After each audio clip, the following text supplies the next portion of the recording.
Billy. Okay. It's mostly about questions relating to the 50s. Okay, I can try. Because I got married in 51 to your grandpa.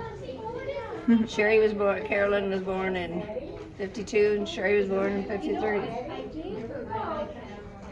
One of those was, what was social life like then, or like back then? It's like nowadays, it's a lot of people like to text and not get out of the house very much. Well, actually, they started moving them out. See, I was in the Army hospital. You don't stay there very long. I was there. You said I was in the Army hospital for 5 days. Sherry, Randy, you were with 7 days in the hospital. I don't know about Sherry. Sherry was in there just 4 days because of Five Cheryl. I think 5. Both of us were 5. Maybe You it said was 5 5. with me, and I bet Sherry Well, was the no, same. but with Cheryl and it all depends on how many babies were born. They only had a certain section. Yeah, but you had and Dr. they moved you out Keys. as fast as they could. You had Dr. Keys, and he wouldn't let you go until 5 days. I remember that. Yeah, you're right. Because I had 5 Dr. days for Keys both too. of them. He wouldn't let me go for 5 days. Yeah. I had Jason. That's so. right. And at the Army hospital, I had to stay 7. I thought you said 5 with me, 7 with Randy. I can't remember if it's I'm Randy. pretty sure it was 7 with Randy. Probably then. It was getting stricter on. You had to stay longer. I know that. So Randall was 10 years. There's 10 years between us. So it probably was. It probably was 7 days. I think you're right. Because they were beginning to. The Army was doing this ahead of time. Your grandpa was in the Army, and I had Carolyn at the Army hospital, and I had to stay 7 days. They didn't move you out very fast because you had to come back to the hospital.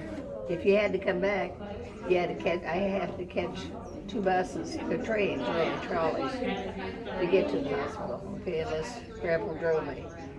And so that's the reason they kept the Army people 7 days. Make sure that we were on our feet and everything before they let us go home. Some of them they might have kept a little longer, I don't know. And I had to stay at Fort Belvoir. That's where Carolyn was born, Fort Belvoir. Army hospital. Another one of my questions is how parenting was compared to now. Well, when the girls were little, both of them being 11 months apart, we were a lot stricter. You had naps in the afternoon. You went to bed at 7 o'clock. That's when I started with their baths and stuff, and sometime a little earlier if they were crabby. But they were in bed and asleep by say 8 o'clock. There was no question about that. And a lot of people, as even nowadays, I see that they leave their kids up until they're ready to go to sleep. They went to bed. That was the rule. And the Randall done the same thing. That's the way I was brought up. That's the way I done with the girls. Yeah. Even I went to bed up till a few years ago.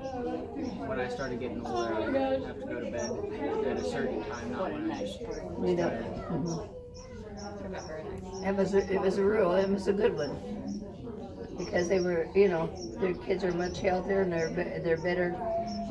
They were just much healthier because they got up, they ate their breakfast before they went to school. They didn't jump in clothes and run out the door and go to school. Because we live so close to the school. Is that what you're saying? No. Oh. He was asking how different it is to raise kids. Oh, Back yeah. then, he had questions. Is this a project for school or something? Yeah. Oh, you It's continue. mostly relating about the 50s. Oh, cool.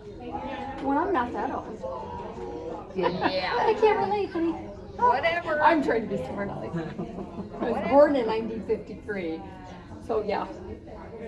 I mean, I don't remember, of course. Carolyn was born in those years, but- 52. She came 11 months later. She Yeah, was born in 52 53. and 53. Okay, what other question, Jack? That's cool. Is it growing up from way back then and being able to experience technology advance through the years, how do you think technology is going to keep advancing? How do I think it is? Well, I'm not sure because I'm not real deep in that. I've never been real deep into that, but I think it will probably continue I do not adapt my mind, but I think there are some things they're doing as far as they can go. But there's other things that they haven't touched yet. You know that. So that's the way it is. I think it would be going on for quite some time. Because there's still a lot of things that they, like I said, they haven't touched. It's about the best answer I can give. Another one is, how has the views changed about the president or government? Like, the respect for the, I remember hearing about, like, everybody used to respect the president no matter what, even if you didn't like him. And nowadays, people will just say whatever without any. I think it's a disgrace because they still should respect, but he was put in office by the majority. And the rest of them that didn't want him in there, they should have been, they should show a little respect because he is president now, irregardless. And if it had been their candidate, I feel that the people that voted for, they should respect the president. Shouldn't be any question about that. I agree with that too. I agree with that too. Mm-hmm. How is free time? How did you spend free time back then? And how has it changed today?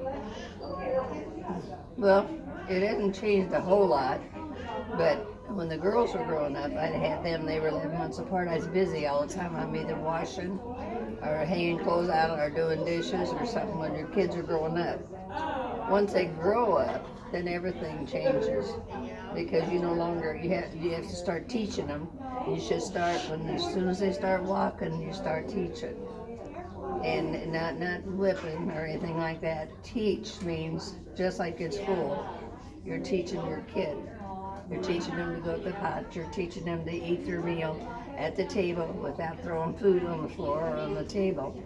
And manners. And then you start when they're young. Just say, don't do that. You don't have to smack a kid. You don't have to hit a kid. All you have to do is talk. And they get accustomed to this. And you'll have less trouble when they grow up. And you really will. Because, and you have your rules. And your rules should be, if you say you have to be home at 9:30, they have to be home at 9:30. If you say 8 o'clock, it's 8 o'clock. 11 o'clock, whatever. Whatever you say, and you don't, and that's when you promise them something. If you don't get home on time, next time you will not be going with that group. That's what you need. And everything has to be. And kids learn to respect us a lot more than threats, and that carried through. Don't threat, You set your rules and just say, now you knew what it was when you left. You knew you were supposed to be here. That's the way my mother done us, too.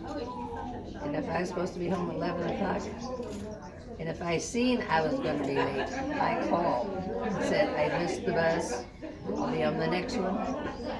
And then I may had to do extra work around the house because I done that. But I didn't do it, I didn't lie about it. Because if she caught me in a lie, then we're in big trouble. With Mom, we're in big trouble. Then you might be going a couple of weeks and she doesn't get to do anything. So she's pretty stiff on her punishments. That was pretty generous at the same time too. Yeah, she was. She was good. But she, like I said, she said a certain time, that's what we done. And I didn't have any problem with it. I know my sister might have had a little bit of a problem, but I didn't. I mind because I was working uptown at JCPenney's, and I had rules there too. When you have a rule, follow it. And that was what we were taught. As like I said, my sister had a little problem with it at times, but I done it because I was working at a place where I had rules there, pennies, so I had to follow rules 2 different places, and I did. How was music and TV back then? Well, we didn't have much TV. For a long time, we didn't have any, and we couldn't sit. If we were in trouble, we didn't get to watch TV. That was it. That was done. And I done the same thing to my kids. You didn't mind, you don't get no TV. they took something away they rather enjoyed than to be the TV. And that's what I done. And I guess it goes the same way with radio too. Like how it's radio back then. It was, the TV came, and it's basically, let's see, I got married in the 50s, and TV was just becoming getting popular. And when I come back, it was really popular.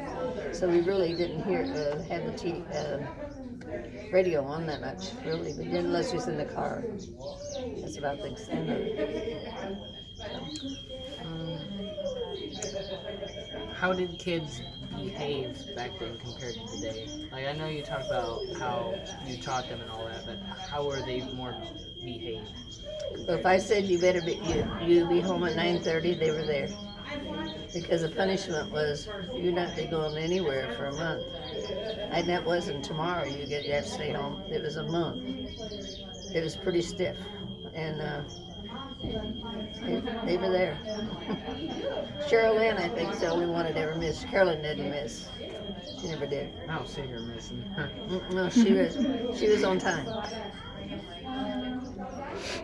Some kids are and some kids aren't, but Cheryl Lynn, she was more like she's defiant. Now Randall, he was on time, and I don't know, but Sherry just didn't, for some reason or other, she didn't know about the time, but she learned. So they're a lot more well behaved and like listening. Cainan, So they seem to listen a lot more. we need to hurry up because she needs to go down for supper time. Oh, all right. Okay. Yeah, I've just got like 2 or 3 more. Okay. Do you remember about the Kennedy assassination? Oh yes, very definitely. A lot of people say that they can remember exactly where they were and what they were doing when they heard about the news. Well, see, I didn't hear about it until the next morning, so I didn't hear it at that particular time. I don't. I think it was over the radios when we heard it. What did you feel and what was going through your mind? Well, see, being so young, I wasn't so young as in my, 12, 13 years old, but I was older than that. Yep, because you're a good girl. I can't remember for sure about that because I think I was older. I'm pretty sure I was because it was in the 60s, wasn't it? Yeah, 1963. 53? 63. 63. Yeah. What year were you born? Maybe 31. 31. Yeah, see, Carolyn and Sherry Okay. were older. So you would have been about 32. Yeah, and I think I had Randy. I'm not sure, but it seemed to me like I had Randy. And everything stopped. Everybody was listening to the radio. What was going on? I know that. I remember that. And I wasn't working because I think at the time Randy was small, so I wasn't working. And that's about we didn't do nothing except listen to the radio until everything started being clear. The only first thing came around, he was in shock. Well, we didn't know he was died right away either for a while. Then we finally found out. But everybody was glued to the radio. I know that for a day. Nobody did hardly anything except listen to what was going on with him. JFK assassination. And then, how did you feel about the Cold War? And, like, what did you think was going on? I don't see. I was in the Navy Reserve, okay, but I wasn't assigned anything at that time. We were just in there, okay. We didn't go training or nothing yet. They was waiting to see what they's gonna do. And so since we didn't go into a major war, then I wasn't in anymore. I was discharged in later. I think I had to fill up my time, but I didn't do much of anything, just meetings and things. But they weren't backing down. What did you feel about them personally? Well, I really didn't know that much about it, to tell you the truth, so I didn't have that much of a feeling. I just knew that if I'd be in a whole lot of trouble if I would, you were in there. I was in the Navy Reserve, and if you had to go, if we went to war, it was going to be a major one. It wasn't going to be nothing like the South and the North and the South done or anything like that. It was going to be a major one, and everybody was really upset. And so I think that's the reason they done a lot of talking, because everybody was upset. They thought it was going to be into it had been an atomic war, you know, and things like that. So probably there've been very few survivors if that's the case, and they didn't want it, and so they were having all kind of meetings and stuff. But if you was of age, you was ready. You had to be ready, no matter. They didn't really draft the girls, you know, but they did draft the boys. But they asked you to do it to children. But I didn't even go for training. I didn't have to go for training. Well, I think they're wanting you down there for dinner. So Yeah. thank you. You want Okay. us to take you down to dinner?